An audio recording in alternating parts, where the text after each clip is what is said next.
Let's talk about something that's, well, it's fascinating and, if we're being honest, super frustrating: the relationship between our money and our minds. You ever wonder why we kind of know what we're supposed to do with our finances, but actually doing it feels almost impossible sometimes? Turns out, the biggest thing standing between you and your financial goals might just be your own brain. So let's get into it. Okay, so this quote, it's from Sir Isaac Newton. Yeah, that Isaac Newton.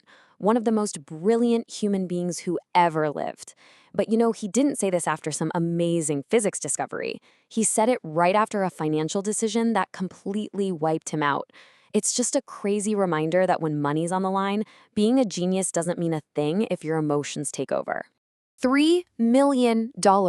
In today's money, that's roughly what Isaac Newton lost in the South Sea bubble back in 1720. And here's the wild part. He got in early, made a tidy profit, and got out. Smart, right? But then, he had to watch from the sidelines as his friends kept getting richer and richer. The fear of missing out got to him. He jumped back in right at the very peak, and boom, he lost everything. If a mind like Newton's can be destroyed by bad financial psychology, what does that mean for the rest of us? And that story about Newton just perfectly tees up our first big idea here. When it comes to money, success has almost nothing to do with how smart you are. It's not about what you know, it's all about how you behave. It really comes down to managing your own psychology. Think about it like this. On one hand, you've got the technical skills, stuff like understanding compound interest or how to diversify a portfolio. You can learn that in a book, right? It's teachable. But then you have the behavioral skills, things like keeping your cool when the market is crashing or fighting off that urge to buy something just because everyone else is. And that stuff, that is so much harder to get right. So a couple of Nobel-winning researchers, Daniel Kahneman and Amos Tversky, figured this all out. They showed that we aren't just a little bit irrational with money, we are predictably irrational. It's like our brains come with these built-in glitches or cognitive biases that make us repeat the same exact mistakes over and over. And the first step to fixing these glitches is just knowing they exist. All right, so let's dig into one of the biggest, most powerful glitches hardwired into all of our brains: our deep and often totally destructive fear of losing. Seriously, think about that for a second. If you found a $100 bill on the street, you'd feel great. It'd be awesome. But what if you lost a $100 bill? That feeling is just gut-wrenching, right? It's so much more intense.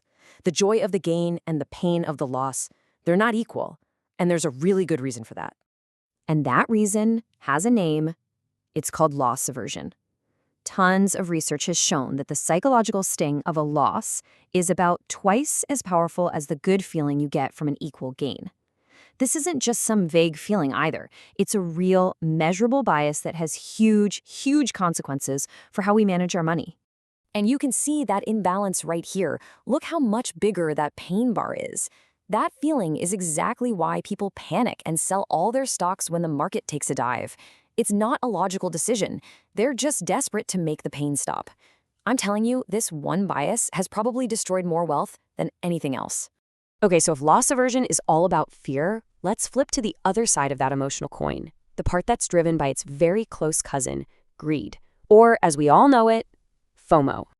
Fear of missing out. Man, this might be the single most expensive emotion you can have as an investor. It's that awful, nagging feeling in your gut when it seems like everyone around you is getting rich off some new hot stock or crypto, and you feel this insane pressure to jump in before it's too late. Your brain isn't doing analysis here, it's just pure social panic. And don't think for a second this is some new thing. FOMO has been the rocket fuel for pretty much every major financial bubble in history. You had the dot-com stocks in the 90s, the housing bubble in the 2000s, and yeah, the crypto and NFT craze a few years back. The assets are always different, but the human emotion that drives the whole crazy mania, it's exactly the same every single time. Okay, so this might all sound a little hopeless, right? We've basically established that our brains have these bugs that are designed to make us terrible with money, but it's not hopeless. The answer isn't to try and get a new brain, it's to build a smarter system for the one you've got. And this is absolutely the most important takeaway here. You're never going to stop feeling fear. You're never going to stop feeling FOMO. You can't just use willpower to fight back against thousands of years of evolution. But what you can do is set up guardrails. You can design your financial life in a way that makes it much harder for your emotional brain to get in the driver's seat. And here's a super simple but really powerful toolkit to do just that. First, automate everything. Your savings, your investments. If the money moves automatically before you even have a chance to touch it, you remove the choice and you remove the emotion. Second, write it down. Before you make a big investment, physically write down why you're buying it.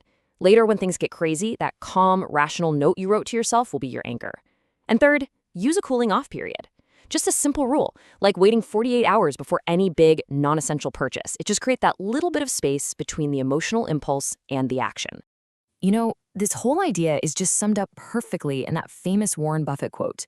It's not about having no emotions. It's about acting against the emotion of the crowd. And the only way you can do that year after year is by relying on a system you committed to beforehand, not on how you happen to feel in the moment. So, what's the big takeaway here?